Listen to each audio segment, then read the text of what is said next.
நாங்கள் வந்து எங்கள் அம்மா ஊருக்கு போயிட்டோம். எங்கள் அம்மா ஊருக்கு போனனால இன்றைக்கி காலையில் எந்த வேலையும் பார்க்க வேண்டாம், நம்ம பீஸ்ஃபுல்லாக உட்காந்தாலே போதும் அப்படின்னு சொல்லிட்டு காலையிலே எங்கள் அம்மா வந்து காஃபியும் புட்டும் தந்தாங்க. அப்படியே சைடில் நான் குடிச்சிட்டு இருக்கும்போதே எங்கள் அப்பா வடைலாம் கொண்டு வந்தாங்க. சரின்ட்டு அந்த ஓரமாக வச்சுட்டு இன்றைக்கி மத்தியானத்துக்கு நானே சமையல் பண்ணுறேம்மா அப்படின்னு சொல்லிட்டு எங்கள் அம்மாட்ட சமையல் கட்டை வாங்கி நான் ஆக்குப்பே பண்ணிட்டு இருந்தேன். எங்கள் மம்மி நீ எதுவுமே செய்ய வேண்டாண்டி, சும்மா வந்து நீ உட்காந்துட்டு இருந்தாலே போதும் அப்படின்ட்டு இருந்தாங்க.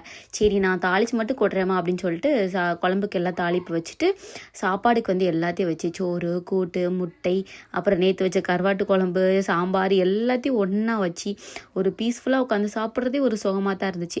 அப்புறம் எங்கள் அப்பா கொஞ்சம் நான் பிள்ளை வந்திருக்கு அப்படி சொல்லிட்டு மாம்பழம்லாம் நிறைய வாங்கிட்டு வந்தாங்க. அந்த மாம்பழ தொலியை தூக்கி போட்டுட்டு அந்த ஃப்ளெஷ்ஷோட கொட்டையை கடிச்சு சாப்பிட அவ்வளோ ஒரு டேஸ்ட்டாக இருந்துச்சு. அப்புறம் காட்டில் பயத்தங்காய் பறிச்சிருக்குன்னு சொல்லிட்டு எங்கள் மம்மி உடனே அவிச்சு பிடுங்கி உடனே அவிச்சுலாம் தந்தாங்க. அதை நல்லா உடனே உட்காந்து சாப்பிட்டுட்டு லாஸ்ட்டாக எங்கள் அப்பா டீ வாங்கிட்டு வந்தாங்க. அந்த டீயோடு இந்த வீடியோவும் முடிக்கிறேன்.